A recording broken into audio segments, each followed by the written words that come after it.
All right, so get ready because we're going deep into psychoanalysis today with Jung. Oh, goo. Yeah, but not the Jung you'd probably, find on your therapist's bookshelf, nowadays. Right. We are going to be cracking open excerpts from his lectures called Theory of Psychoanalysis. Okay. And these were given in 1912 in New York City. Wow. So picture this psychoanalysis. It's brand new on the scene. Yeah. It's super controversial. Uh-huh. And Jung is right in the middle of it all. Front row seats to the drama. I like that, front row seats. Yeah. So what I find so captivating about these lectures is that we're seeing psychoanalysis like in its early stages, Yeah, it's like a behind-the-scenes look at how the whole thing is developing. Yeah. Jung's not just, giving us this polished theory. Right. He's wrestling with critics. He's refining his ideas. It's just fascinating. So it's like psychoanalysis from the trenches, not the textbook. Exactly. I like that. Yeah. I'm totally in. What kind of pushback was he dealing with at this point? Well, one of the big things happening at the time was this move away from the idea of sexual trauma as the only cause of neuroses. Okay. You see, Freud's early theory, the one that said hysteria basically came from actual childhood abuse, well, that was causing a huge uproar, as you can imagine. Yeah, I mean, it's pretty heavy stuff, and I can imagine it didn't exactly go over well back then. Oh, no, it definitely ruffled some feathers. Right. But what a lot of people don't realize is that Freud himself actually moved away from this kind of rigid stance. As he did more research, he started to find that a lot of these so-called traumatic childhood events, they were actually fantasies. It wasn't that patients were like lying or anything. Right. It's just that the line between memory and fantasy, it can get blurry. So they were dealing with this whole idea of the unreliability of memory even back then. Exactly. It really makes you think about like how much weight we put on uncovering the truth in therapy today. That's a really good point. And this realization led to a really crucial understanding, and that is that the impact of a trauma, well, it's not just about the event itself. Okay. It's also about the individual, their predisposition. Not everyone who goes through something shocking develops a neurosis, Right. And Jung actually has a great example to show this. Oh, I love a good Jungian anecdote. Tell me. He talks about this woman who experienced two very different traumatic events. Okay. The first one was a near-death experience. She almost got run over by a carriage, totally out of control. Wow. It left her just paralyzed with fear. Yeah. But then years later, she witnessed the St. Petersburg massacre, people getting killed, wounded. Oh my gosh. So you have like one pretty mundane, everyday kind of event, and then this horrific event. Entirely different. And I'm guessing her reactions to these two events were not the same. You would think so, right? Yeah. But no, not at all. Right. The carriage incident, the one with the horses, it almost made her jump into a river to escape. Oh. But the massacre, Yeah. she handled it with such composure, it was unbelievable. Wow. Escaped without any, lasting psychological damage. So it's not to say that either event is worse than the other, No, not at all. but just that trauma doesn't affect everyone the same way. That's it. It's not a one-size-fits-all kind of thing. So it's not so much about the event itself. No. It's about the person. Yes. And how they make sense of it. Exactly. It's about their internal landscape, their interpretation. And that's what makes all the difference. Exactly. So this focus on the individual's interpretation, that's what led to this greater emphasis on the role of fantasy Yes. in shaping neuroses. Exactly. So the truth of a traumatic event, it's still important, Of course. but it's not the only thing that matters. Right. It's more about how it impacts the person emotionally and psychologically. Yes. And that shift in understanding, well, it paved the way for an even more controversial concept. So here we go. Infantile sexuality. Oh, yeah, that one. The infamous infantile sexuality.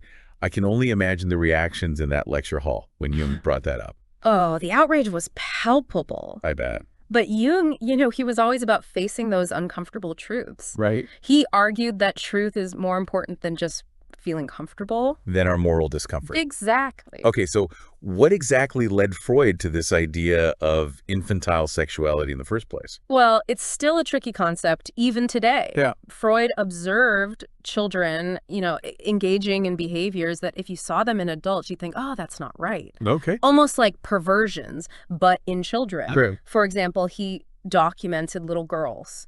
And they were totally unaware of it, doing things that looked a lot like masturbation. So it's not like these kids are making conscious decisions or anything. No, not at all. It's more like these are the early stages. Yeah. Like the precursors to adult sexuality. Exactly. These impulses that haven't quite developed into their mature form yet. That's a great way to put it. And it challenges that whole idea that sexuality just appears out of nowhere when you hit puberty. Exactly. It's not a switch that suddenly flips on Freud. Along with people like Abraham, they were really peeling back the layers of the unconscious here. And they were finding some really complex stuff. Oh, absolutely. Like a whole tapestry of how humans develop. Yeah, very intricate. Before we jump into Jung's take on this, I think it would be helpful for our listeners to understand how he saw libido developing throughout life. Like, can you give us a roadmap? Absolutely. That's a great point. Yeah.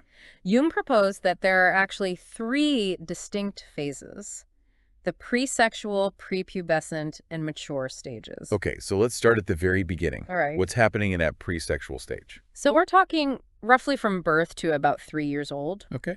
And here, the libido is mostly about survival. It's focused on nutrition, bodily development, you know, the basics. It's like laying the groundwork. Exactly. It's the foundation for everything that comes later. So are there like no sexual urges in this stage? Like in the way we typically think of them? Not quite. This is actually why Jung didn't like calling those infantile sexual things perversions. Okay. He saw them more as precursors, you know, like raw ingredients that eventually transform into mature sexuality. So it's not that those urges are totally absent. No. It's they haven't taken shape yet. Exactly. They haven't found their specific adult form yet. Okay. And then as the child moves into the prepubescent stage, roughly from 3 years old to puberty, the libido starts to shift. You know, it starts exploring things beyond just bodily functions. Oh, it's like a blossoming. Right, like a flower opening up. Expanding into all these new areas. Exactly. And what's driving this exploration? Is it conscious? Is it like the kid has a goal in mind? Think of it more like childlike curiosity, a sense of playfulness. Okay. This is the libido at its most exploratory. You know, it fuels the child's engagement with the world. That makes sense. It's the energy behind all those questions they ask. Yeah, the why stage. Exactly. Their drive to just understand and experience everything. It's so interesting because so much of what we label as just childish behavior could actually be this really vital life force expressing itself. You got it. That's exactly what Jung was getting at. That's amazing. And it's this whole understanding of libido that led Jung to challenge a really core belief of the time. Oh, okay. Tell me more. It was this widespread idea that libido is inherently and exclusively sexual. Okay, so this is where Jung starts to differ from Freud.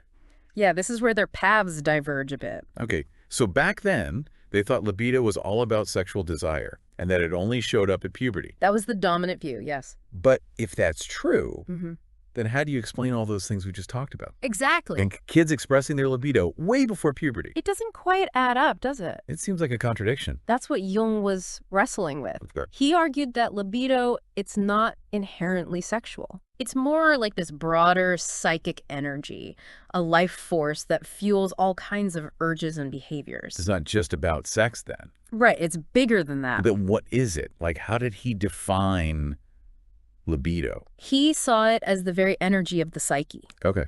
It's what drives us to connect with life, to seek out experiences, to create, to form relationships. Okay. It's not that the intensity of the libido changes that much at puberty. Okay. It's more about where it's directed. Like its focus changes. Exactly. It's localization. Okay. What does that look like in real life? Well, think about a little kid.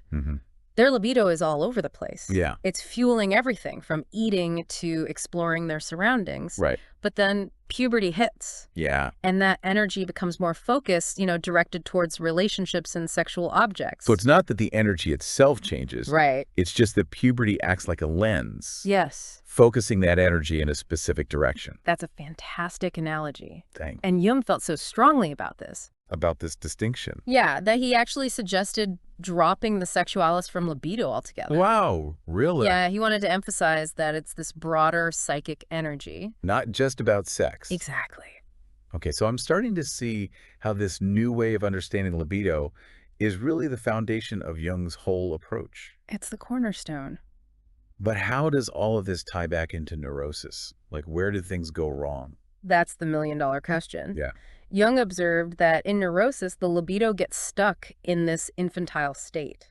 Okay. It's fixated on fantasy, and it can't adapt to reality. So it's like the energy is trapped. Yeah, clinging to old ways of doing things. Stuck in those childhood fantasies. Exactly. Instead of engaging with the present moment. Right. And it's resisting growth and change. Exactly. And you know what? This actually reminds me of the young woman with the horse phobia that we talked about earlier. Oh, yeah, good point. Remember how her fear, it seemed connected to some childhood trauma, but there was something more going on. Right, there was a deeper layer. You mentioned a love story. I did. Okay, I'm all ears. Tell me more. Well, just before that terrifying carriage incident, our patient was at a farewell party for her best friend, and the friend was leaving for a health retreat. Okay. Because of some marital problems. Uh-oh. And here's the twist. What's the twist? Our patient was secretly in love with her friend's husband. Oh, wow. Talk about inner turmoil. Right. The friend is leaving. Mm-hmm. The husband's going to be all alone. I can see how that could stir up some pretty intense unconscious desires. Oh, yeah, definitely. And you know what else I remembered? What's that? She had this feeling that something terrible was about to happen. Right. Right before the horses appear. Exactly. So maybe that was her libido trying to find a way out. That's a very Jungian interpretation. Even if it meant, like, creating some drama. Yeah, it's like her libido needed an outlet. So it's not that she consciously wanted to end up back at the husband's house? No, not necessarily. But her libido, it was stuck in this kind of infantile state. Yeah. And it was orchestrating this whole scenario. Precisely. It was pulling the strings from behind the scenes. And that's what you call regression, right? Exactly. The libido retreating to those earlier stages. Yes. Reactivating all those old desires and fantasies just to avoid dealing with reality. That's the pattern. So this is where psychoanalysis comes in. That's right. To help the patient untangle all of this. Exactly. To help them make sense of those unconscious desires and fantasies. But psychoanalysis takes a different approach here. It does. It doesn't try to like pull the patient out of their fantasy world. Right. It dives right in. That seems counterintuitive. Wouldn't that just make the fantasies stronger? That's what some people think. Yeah. But Jung saw those fantasies as holding valuable energy, libido, that could be reclaimed, and redirected. So those fantasies, they're not just unhelpful distractions. Yeah. They actually contain a source of power. Exactly. How does that work? Well, Jung compared it to sunken treasure. Okay, I like this. The libido, it's attached to those fantasies. It's valuable, but it's hidden, like it's submerged. Okay. And the analyst's job is to help the patient dive down. Dive down into those depths. Yes. Explore them and bring that treasure back up. Exactly. To use in their present life. That's the goal. So it's about bringing those unconscious desires into the light, understanding them. Yes. And figuring out how to integrate them into a healthier, more functional life. Precisely. It's about transformation. And this act of engagement, that's what makes psychoanalysis unique. That's a key part of it, yes.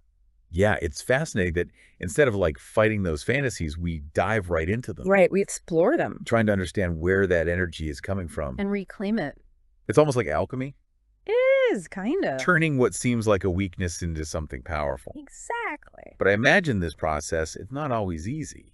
Oh, you're right. It can get pretty messy. And one of the biggest challenges, Jung says, is transference. Transference, yeah. The classic scenario where the patient starts projecting all those feelings about their parents onto the therapist. Exactly. It's like they're reliving those old dynamics. Right. And if it's not handled carefully, it can really throw a wrench in the whole analysis. It's a tricky situation for the analyst, right? It is. It's a real balancing act. They can't encourage those infantile desires. No, definitely not. That longing for approval or affection, but they also have to create a safe space for the patient to explore those feelings. Right. It's about finding that sweet spot. So how do you walk that line? The key is the analyst's neutrality. Okay. They have to be like the safe haven, free of judgment, no reinforcing those old patterns. Right. Just a space where the patient can untangle those emotions and figure out where they're really coming from. So it's not about recreating those dysfunctional family dynamics. No. It's about helping the patient build healthy relationships. Exactly. Relationships that break free from those early patterns. It's almost like the analyst is a blank canvas. Yeah, I like that. The patient can project their whole inner world onto them, and then through that, they can start to understand themselves better. It's a journey of self-discovery, guided by this really unique relationship. And this actually brings us to a case study that Jung talks about in his lectures. Oh yeah, this is a good one. I love a good case study. It's where theory meets reality. It is. It makes it all come to life. Right, exactly. So tell me about this case. This one involves an 11-year-old girl. Okay, 11 years old. And she was analyzed by Jung's assistant, Miss Molzer. Okay.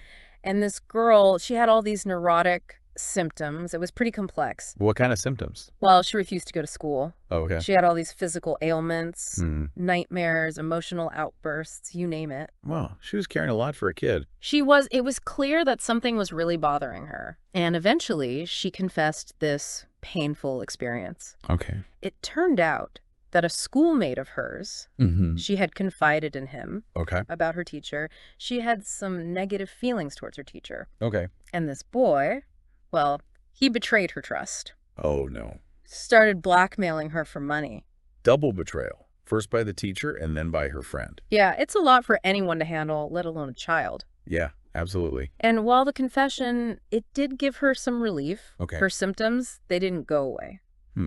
So there was something deeper going on. Right, there was more to the story. So what do they do? Jung and Miss Molzer, they turned to dream analysis. Ah, dreams, the royal road to the unconscious. Exactly. It's like a window into that hidden world. Yeah, all those desires and conflicts that we're not even aware of. Right, but they're expressed in this symbolic language. Yeah, it's like a secret code. And what kind of dreams was this girl having? One of the most striking ones involved a wolf. A wolf. Oh. Yeah, she was being chased and bitten by a wolf. I can imagine that was terrifying. Oh, yeah, it's a primal fear, you know, full of danger and aggression. Exactly. And for this girl, well, Jung saw the wolf as representing her father. Oh, father, okay. Yeah, you see, in a lot of cultures, wolves are associated with power and authority. Right. And for her, her father was this very strong authority figure, someone she both feared and wanted to please. So the wolf becomes this symbol for all those complex feelings. That's exactly it, all those mixed emotions. And was there anything else that stood out in her dreams? Well, as they dug deeper, they discovered a connection between the dream and the birth of her younger brother. Interesting. So was it like classic sibling rivalry? It's more nuanced than that. Okay. See, the brother's arrival, it triggered all these questions for her. Okay. About childbirth, where babies come from. You know, it tapped into her own developing sexuality. Right. Her curiosity about creation. It makes sense those abstract ideas suddenly become very real and personal. And I bet we see that reflected in her dreams. You bet. All sorts of potent symbols start popping up. Towers, storks, thunderstorms. Those are loaded with meaning. What did Jung make of them? Well, he saw them as echoes of ancient myths.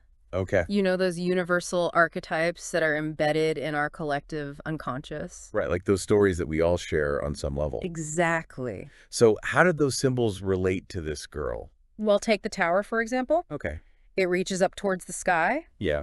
It can symbolize that yearning for power and independence. Okay. A desire to break free from limitations. So maybe she was using these symbols to process her anxieties about growing up. Exactly, about becoming a woman. That's fascinating. And then there's the stork, you know, naturally, that represents childbirth, those emerging maternal instincts, the whole mystery of creation. And what about the thunderstorm? That one feels especially powerful. Yeah. Jung saw it as the union of opposites. Okay. This clash of forces, like the merging of masculine and feminine energies.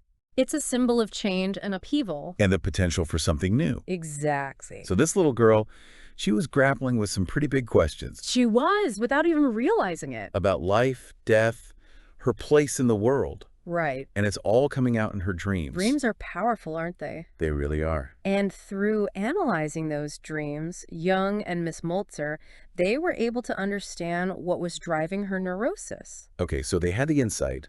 But what about treatment? How did they actually help her? The key was bringing those unconscious anxieties into consciousness.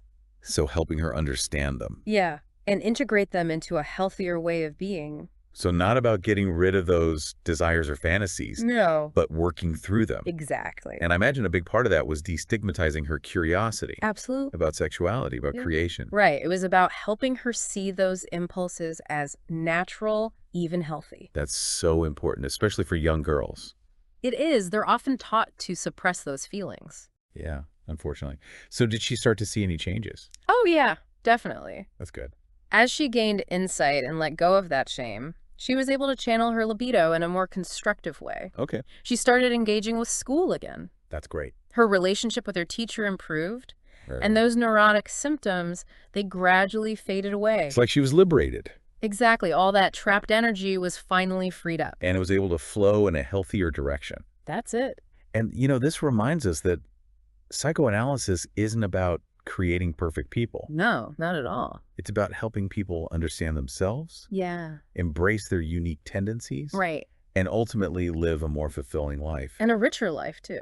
And this case shows that even kids, Yeah, even young children. they can engage in this deep inner work. It's never too early to start that journey of self-discovery. It really highlights that even at a young age, we're already wrestling with some pretty big existential questions We are. about life, death, our place in the universe. Yeah, those big ones. It's just that kids, they express those questions differently They do. through symbols and fantasies. Exactly. Not so much through intellectual concepts.